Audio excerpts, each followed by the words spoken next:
Cyberchase the Quest 3, Ecohaven Emergency. This quest takes place in Ecohaven, a new area of cyberspace, apart from the 6 cyber sites that I explored in Quests 1 and 2. Already, I see this as a huge improvement. Let's hope that this new site is well organized, and it's not just a lot of running around in search for specific items, and random, unconnected subgames that may or may not be required for one of 2 quests. It begins with the typical voiceover, same story as always. Hacker is making nondescript attacks and being a nuisance more than anything else. Collect the MacGuffins, turn on the big dumb object, create the force field, win the key to the city or something. Is that a real thing? A key to the city? It's a common cliche in cartoons, but I've never heard of such an honor in real life. The game drops me right into the action. I'm already in the jungle from the first screen, and a local PTA member is sending me to put some sweaters on some birds. Alright, sure. So I find one of her birds and I click on it, right? When the minigame loads, it's a completely different bird.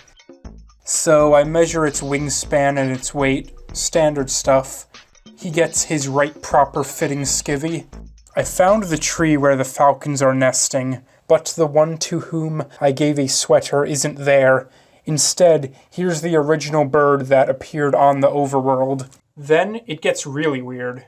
I click on a green bird, and that same damn red bird appears in the minigame. Somehow, he lost his sweater in the 2 minutes since I had last seen him. What's with all of this flip-flopping and mixing up of these raimented raptors? Can I just give a sweater to the bird that appears before me in the wild? Please? I can do that, actually. The first falcon to appear in a minigame is never the same one that appears on the overworld, for whatever weird reason. If I assign an ill-fitting sweater to this falcon, he will get all grumpy and go away. I get another chance on a different bird, which does turn out to be the one from the overworld. There are 4 different types of sweaters, corresponding to different ranges of wingspan and weight. About half of the time, I don't even have to take the measurements to choose the correct sweater.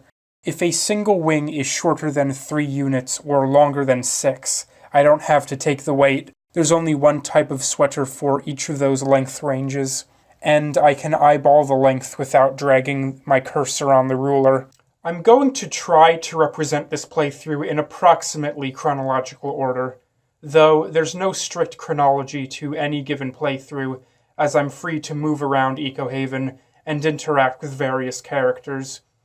There are various animal characters that ask questions related to their species.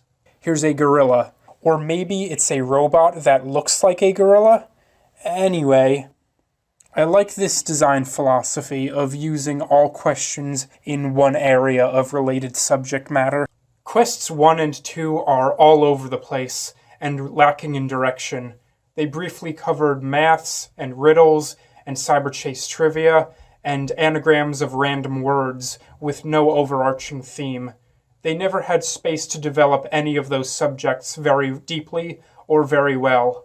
These are all what I would call common knowledge questions, though some might require a moment of thought, especially for the game's intended audience. This one, for example, ocelot, ostrich, osprey.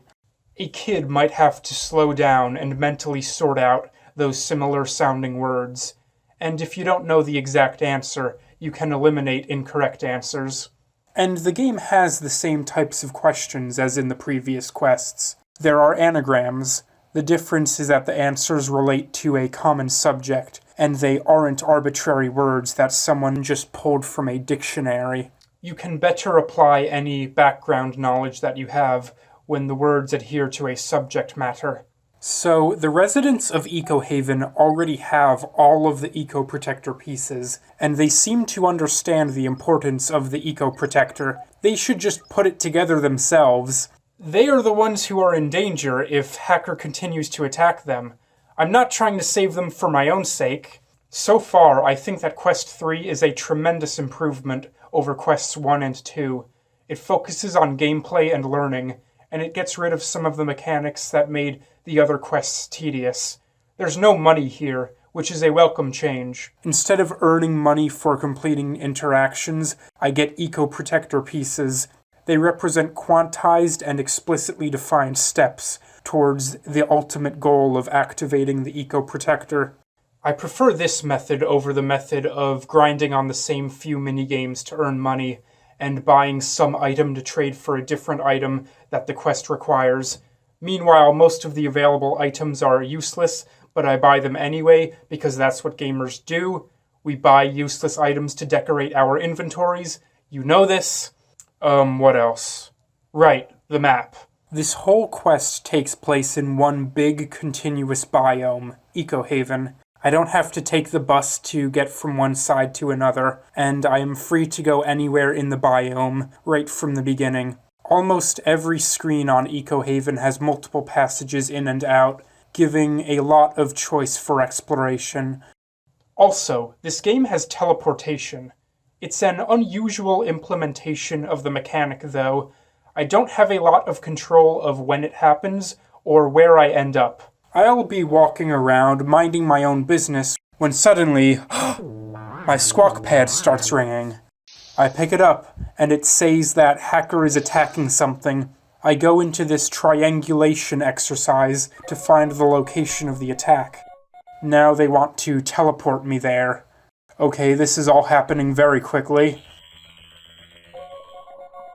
He dumped some fuel waste here, and I have to place the discs in a certain order to recycle them.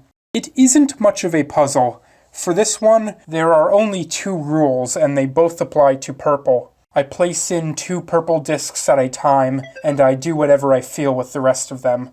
That was easy.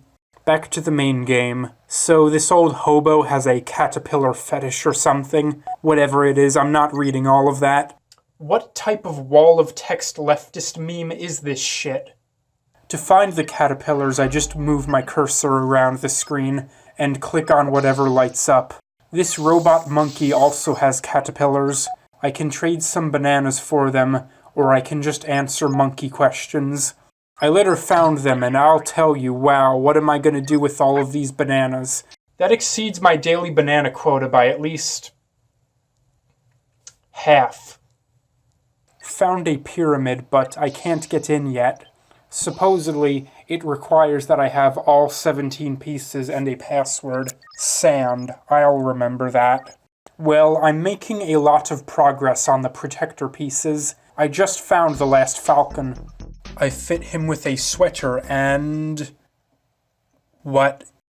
Alright, this is weird. When the screen wipes away from the minigame, my character doesn't appear. It just shows the blank ground. So I'm stuck on this screen. I can't click into an adjacent screen because there's no arrow that appears when I hover my cursor near the edge. I don't have a character to move anyway. Also, my Squawk Pad has disappeared from the screen. I can't even fiddle with that while I'm frozen in this glitch hell. I don't know why this has happened. None of the other interactions with falcons have turned out like this. The game was working perfectly well up until this point. So, what do I do now? Well, I employ the strategy that I use in any hang-up of this nature. I refresh the page and hope that it works this time. Well, here's what happens. I boot up the game, I select the character that I've been using, and the game lands me, or perhaps the absence of my being, squarely on the exact same frozen screen. I thought that it would at least bring me back to before I clicked on the falcon, but no, the game took note of the exact game state that existed at the last moment for which the game was running, and it made sure to reproduce that exact state in my next playing. I thought that I was approaching an understanding on how the Wayback Machine saves progress in Flash games. However, the obvious explanation is that it does whatever the hell it wants to do. This contradicts my experience with Quest 2. In that quest, I got an endless loading screen after I completed each race. When I reloaded the page, it didn't set me on the screen that shows the race results. Instead, it sent me all of the way back to before I entered the museum. So it didn't register my progress as having completed any of the races. So, these damn games, they don't record my progress when I want them to, and they do record my progress when I don't want them to. So, all that's left for me to do is to restart the game from the beginning and try to avoid that glitch. Well, I took this opportunity to design a new character. Say hello, everyone. So I go about collecting the Eco Protector pieces as before. I found myself face to face with that falcon again. This time I had a strategy to get out of the frozen screen if it were to actualize again. As I've mentioned before, the hack attack occurs at a certain point early in the game. At that point, the game authorizes me to use the teleporter. Instead of picking up the Squawk Pad, I didn't this time. I let it ring out, and it eventually stopped ringing. The idea was that I could use the teleporter to get out of the frozen screen. The game played out as I predicted. The frozen screen did in fact actualize. Now, I have another problem. To access the teleporter, I have to open the Squawk Pad. The Squawk Pad is still not appearing. I neglected this possibility in my strategy. In a tremendous stroke of luck, if you can even call it luck at this point, I got it to appear. In the bottom right corner of the screen, next to where the Squawk Pad would normally be, there are two buttons. One is the camera, which I'll get to later. The other just brings up a schematic that shows which pieces I have. If I go into the camera view and immediately exit, the Squawk Pad suddenly appears. Why this works and how I figured this out, I don't know. I've established that none of this makes sense. So I click on the map, I do the whole triangulation routine, and it actually works. My poodle teleports to the location of the hack attack and is free once more to move around and interact. Now I'm back on track with the game. I collect a few caterpillars, and I make this flower bloom. As you may see, I don't have to collect every single caterpillar. The flower just requires that I get most of them. That's good because some of the caterpillars are in places where you might not think to look. For example, under a rock that looks like any ordinary rock. If there's one caterpillar that you can't find, it won't hold up the whole game. I clothe the last of the falcons, and they give some protector pieces to me. Even after I get the pieces, the same procedurally generated message appears when I click on the tree. You need to find 0 more of us to get your reward. Because programming is hard, cut the developers some slack. A dialog box that stops appearing when a certain variable hits 0? Nah, that's complicated. What do you think this to be? A AAA game that runs in Fox Engine? I mentioned the camera before, so I'm going to explain that quickly. I can photograph characters by clicking on them within the camera view. Let's take the robot snake, for example. It was supposedly possible to print photographs within this game, but the screen goes black when I go into the gallery. Neither of these buttons seem to do anything. I could stick around and try to get the gallery to work, but I don't think that I will. I'm not trying to activate another game-breaking glitch. I'll exit while I still can, thank you very much. At this point, I have 14 of 17 Eco Protector pieces. To get the 15th one, I resolved the third of 3 hack attacks. By the way, there are a total of 3 hack attacks that occur periodically throughout the game. At this point, I'm only missing 2 pieces. I go all over the biome looking for them. Being the poorly oriented nonce that I am, I stumbled back into the area where I'm not supposed to go. Did I just screw up the whole run? Well, I found out that once I've resolved all 3 hack attacks, I can use the teleporter at any time. It teleports me to the location of the first hack attack, which is now empty. Good. I'm glad that I have a way out if that happens again. So, I kept looking for these 2 pieces to no avail. Ecohaven isn't a horribly big place. There aren't a lot of places where they could be hiding. For lack of any leads, I decided to look at the map. I figured that there might be a clue in plain sight. I discovered something interesting. That one area where the game keeps glitching is in the lower middle area of the map. On the map, there's a turtle icon in that square. That came off as being strange to my experience. Why is there a turtle there? I didn't see one when I was playing just a moment ago. Then I recalled something from when I played this game years ago, when it was relatively new.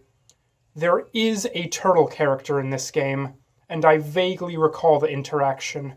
If you call him a turtle, he gets angry. He says, "I'm a tortoise," even though, taxonomologically, a tortoise is a type of turtle. He belongs to the family Testudinidae, within the order Testudines. Anyways, he asks questions about penguins or some crap. Maybe there was a turtle question in there somewhere? I don't know, this was like 2010. So, he probably has the last two pieces that I need to beat the game. The problem is that he's not appearing. I always get the same issue. Whenever I walk into that square of the map, my character disappears and the screen appears to be empty.